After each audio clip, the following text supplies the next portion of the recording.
सबको जय मसीह की। प्रभु यीशु मसीह के नाम का धन्यवाद हो। आज एक और नए वीडियो में परमेश्वर ने आप सबके सम्मुख आने का मौका दिया, इसके लिए सारी महिमा परमेश्वर को देंगे। तो आज के वीडियो में हम देखेंगे कि क्या मसीही लोगों को दारू पीना चाहिए या नहीं।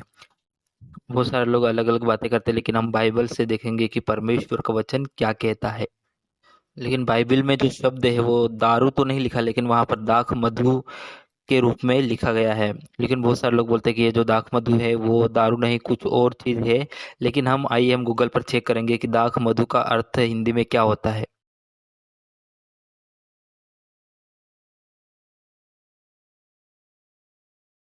तो आपने देखा यहाँ पर दाख मधु का अर्थ दारू है, यानी कि दाख मधु की बात यहाँ पर परमेश्वर का वचन बोलता है, यानी कि दारू के बारे में बोलता है। तो क्या हमें दारू पीना चाहिए या नहीं। आइए हम एक वचन निकालेंगे जो है नीति वचन की किताब, उसका 23 अध्याय और उसका 20 और 21 वचन। यहाँ पर क्या लिखा हम पढ़ेंगे। तो यहाँ पर लिखा है कि दाख मधु के पीने वालों में न होना, न मांस के अधिक खाने वालों की संगति करना। और 21 में, क्योंकि पियक्कड़ और पेटू अपना भाग खोते हैं और पिनक वाले को चिथड़े पहनने पड़ते हैं।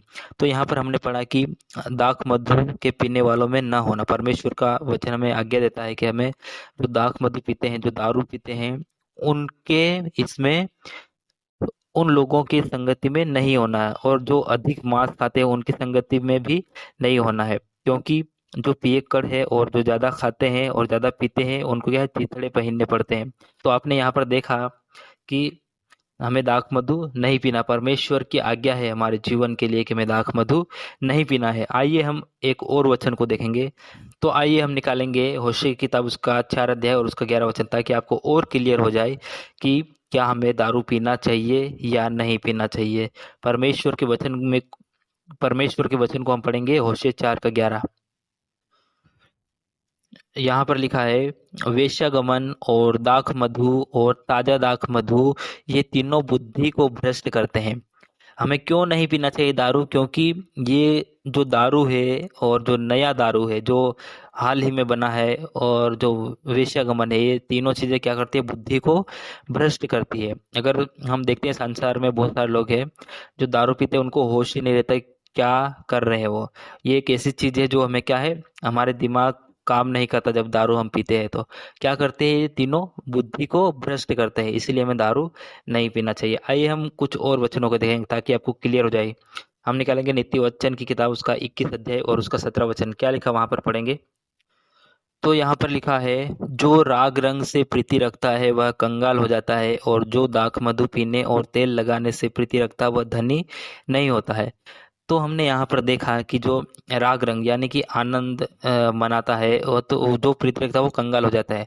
जो पैसे उड़ाता है और दाख मधु पीता है, वो क्या करता है, धनी नहीं हो पाता, वो कंगाल ही रहता है और उसको चिथड़े पहनने पड़ते हैं। जैसे हमने पढ़ा था नीति वचन 23 अध्याय उसका 20-21 में। तो हमको क्या करना है, ये चीजें, इन चीजों से दूर रहने के लिए परमेश्वर आज्ञा देता है।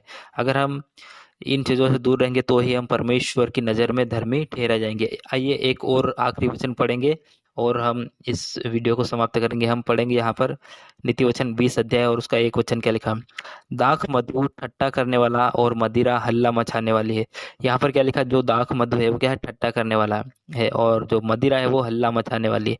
ये दोनों चीजें एक ही है, और जो कोई उसके कारण चूक जाता है वो बुद्धिमान नहीं है। बुद्धू जो व्यक्ति बुद्धिमान होता है वो दाख मधु नहीं पीता है, और ताकि क्या है, उसको पूरा होश हो रहे उसके जीवन में। अगर हमने दारू पी लिया तो हमारे जीवन में कोई होश नहीं रहता और वो व्यक्ति कंगाल हो जाता है।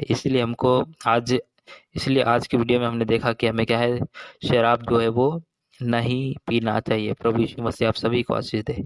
सबको जय मसीह की।